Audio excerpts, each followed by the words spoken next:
Peace, Black Atypical. Welcome to another Black Atypical video from yours truly, a Black Atypical representative. And in this video, this would be a story time segment of this channel. The story that I will be telling you guys today is how I experienced and survived the cataclysmic disaster of 2010 Haitian earthquake, which I was present for with my people at that time. So it's so-called 2010, but I don't think the earthquake happened in 2010. I think for some odd reason, I don't know if y'all look up what's it called, the fucking Mandela effect, if you guys do your research on that. But they do play with the timelines in history, and this proves this, because I was actually there. I know exactly when, how, and come to find out why that motherfucker happened. But yeah, you know, all these crazy ass disasters that happen to black people is not no casual disaster. It's these white men trying to penetrate us even more. So let's carry on with the story. So okay, 2008.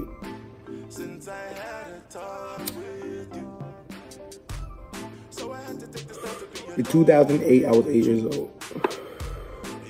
I was in my family, my mom, my two brothers, one older, one younger, and my two sisters, both younger. I am the second oldest of 5 children of my mom's. We went to Haiti, and the year before, in 2007, my father had passed.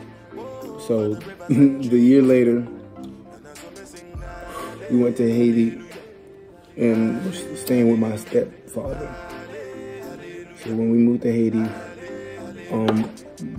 my mom made us stay with my stepdad in Haiti for about 8 months while she comes back to America and work as she does. As you know, this is the most powerful economy in this world. But yeah. So in the midst of those 8 months, we begin to go to school, know the people, interact with our people. This would be probably my 3rd time consciously going to Haiti at that time. So we went to school. After school, my grandma lives in Haiti, and she owns her own boutique, own market where she sells, you know, it's like a corner store, a bodega, whatever y'all have in New York. Kind of like that in Haiti.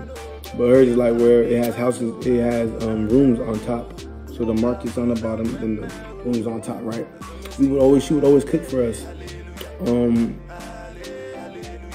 After school, my stepdad would take us to her house. We would eat and go home. Or we live on the outskirts of the city, which is Port-au-Prince.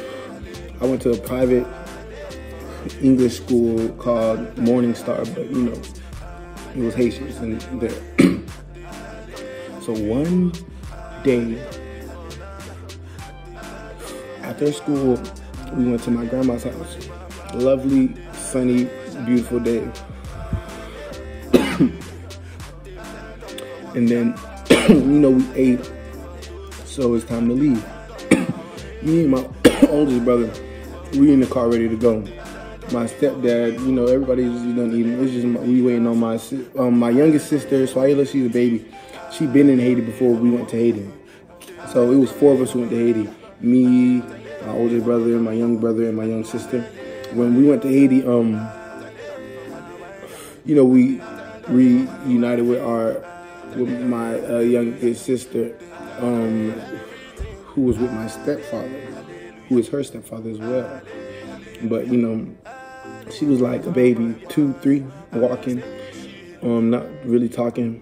She was staying with my grandma at the time while we would go to school and, you know, back and forth. So we were done eating and we was about to leave. And then my sister's still in there. You know, my grandma, she also stayed with, you know, a couple of people. She take care of people. Like, dude, if you have food, like, people would, you know, some people would volunteer of their service in order to eat, to feed their family. But, yeah, my sister was in there finishing eating and stuff. We about to leave. I got in the car, my brother in the car, my little brother on the outskirts of the car, right next to my stepdad. Then I know where I'm gonna look, I don't know where she start rumbling, like, shaking. The ground started shaking. Then it's like a volume where it's from low to high. It started off slow, then, you know, when it caught everybody's attention, it got louder and louder. I'm like, oh, she's like, what the fuck? I look over to my grandma's shit, and like, she got a fridge, a freezer, a little counter, got candy shit on the counter, like the jars, real classic shit, like, and, you know, she just right there, shit, you know? Yeah. So this shit started shaking. I'm like, oh, snap. And then the fridge started moving on you. The bitch shaking and shit. I'm like, no. I'm like, oh, Lord. Like, I'm thinking everything outside this bitch dead.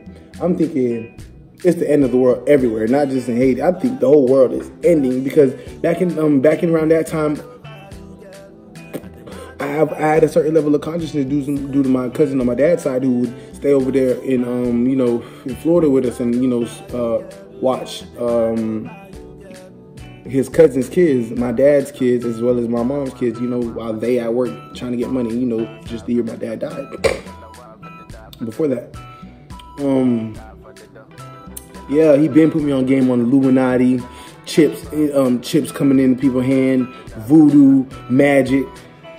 I've been on this shit since way back before double digits. So it's like, But anyways, so I'm thinking the world ending. We hear the world ending since we got on this. You see the movie, you see everything. So it's like you encountering a movie, and I'm like, I'm 8 years old. Because I had failed 3rd grade, so I had to retake 3rd grade. In 3rd grade, you're 7 years old. Then you transition to 8 years old. 4th grade, you're 9. You transition to 10. They're in 4th. So I'm 8 years old. So I'm supposed to transition to 9 in the 4th. But I failed the 3rd grade. And, you know, I was 8 turning 9 in 3rd grade. So I had to redo, when I went to Haiti, the private school, I had to redo that class. I was in the same class as my youngest sister, and we're in the same grade now due to that. And she's a year younger than me. So, that being said, being woke. Anyway, yeah, everything's shaking. And her from my grandma's house, it's like 2-story, and it has rooms on top. It has a balcony and everything, and it has, you know, it started shaking, and the walls of that front wall fell, like kind of by the car. I'm like this shit really going down, and you know, after that you just see, I'm not gonna say bitches, you see black women who I encountered them before while at my grandma's house. It was, you know, they was as vibrant as we all are. They started jumping off the roof. Boom, one fell, hit a face right on the floor. I'm like, fuck. One after another, jumping off. Yo, what up?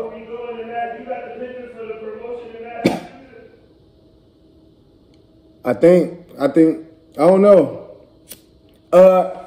Text Glory and ask him. Glory probably got it. Glory probably has it. Text him and ask him. Yeah. No, I ain't posted it. I shared it. Yeah. One after another. Jumping off the 2nd story on their feet. Some laying on their chest. They're just trying to survive. Everything shaking.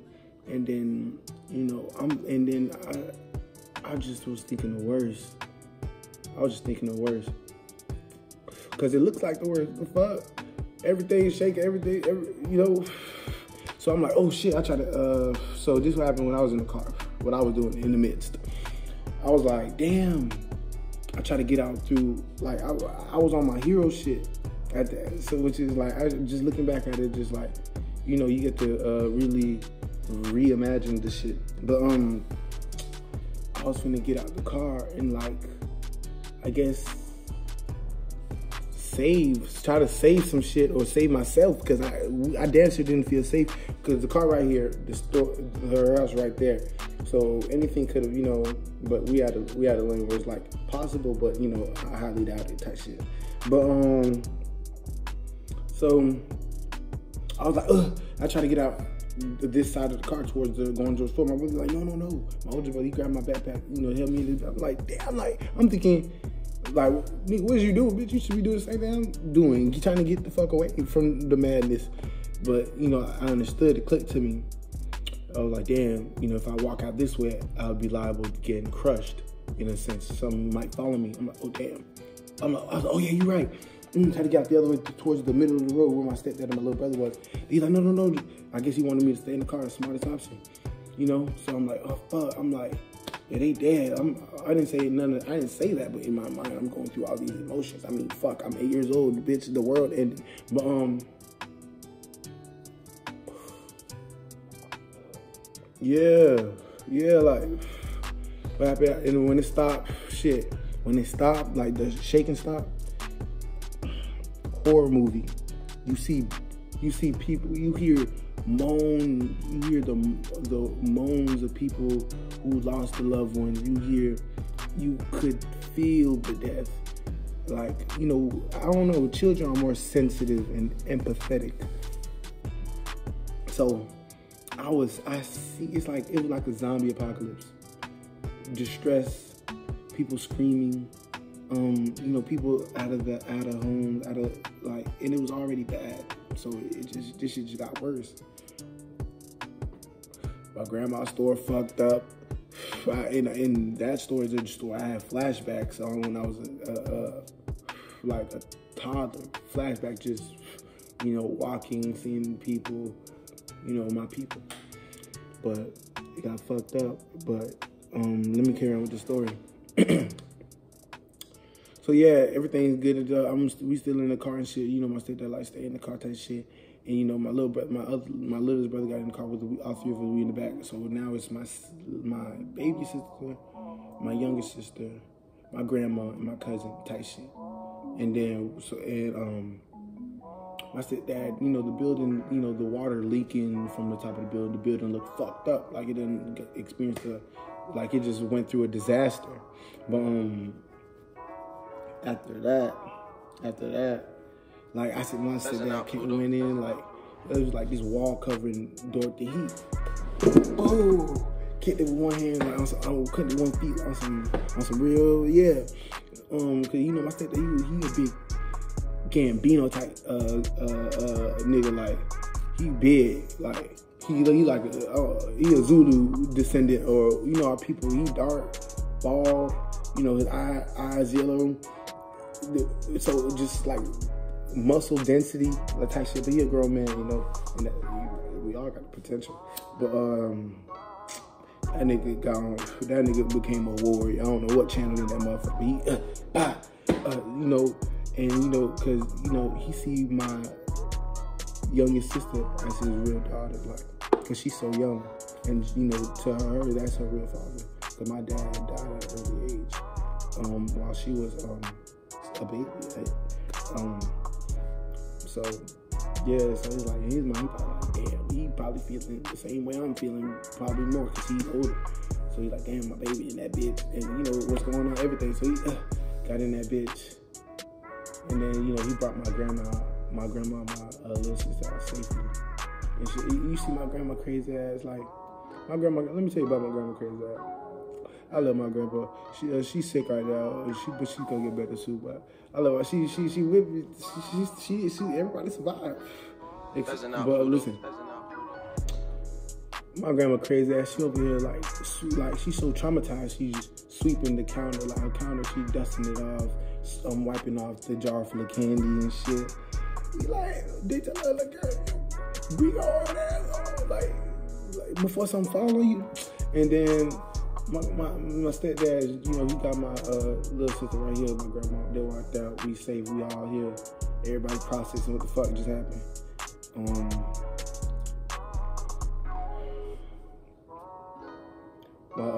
Then you know he ain't come out with my youngest, my little sister, or I ain't see my cousin. I'm thinking, oh Lord, this the worst. But you know, just even saying, reminding me, I'm getting chills because I'm reimagining, I'm reliving it. But I remember when it had happened, my sister, like she comes, it was like a ramp from the upstairs to downstairs. And, you know, back then she had her little braids, so she looked at her dreads and shit. And then she just walk. We see her walking from the top to, you know, coming down to us like and shit, like on them the stairs, but made out of rubber. She walking. She got like, you know, say y'all see them 9/11 videos where they got the ash and shit around their fucking hair, on their face and shit. So she like this, a schoolgirl uniform, little black girl, dreads and all. I never really got in depth in this story like this. Like, this shit real cool. But yeah, she's just crying like, ooh, like sobbing type shit. She looked like she made her be like, I'm like, this bitch, it's like zombie. Not a zombie, but you know what I mean? Like, I'm like, wow, she alive. Like, I was just getting reassured second by the second. Like, damn, so it's not my fault type shit, as it would if you were a child, like. Cause you gonna take shit personal, but yeah, everybody's straight. My cousin, when he was straight, he just had his a leg bleed, I guess, but he had his story on how he saved my sister on the top floor. My grandma had her story on how, like, feel me, everybody got their own perspective on what the fuck happened and what the fuck we've been through. But just so much despair, so much doom and gloom. And yeah, I'm gonna leave a part 2 on how I got back to Florida. But listen, this happened. I went to Haiti in 2008. In 8 months. Then in January of 2009. That's when that happened. On January 10th, 2009. Not 2010. Because I would have been 9 years old. And I wasn't in Haiti at 9 years old. Because I know what happened in my life. So all that Fibonacci sequence bullshit, Mandela bullshit, cut it out. Cut it out. But I'm going to drop a part 2. So y'all know how the rest of what happened. Let me know how y'all was fucking with the video. There's been another Black Atypical video from yours truly, Black Atypical representative.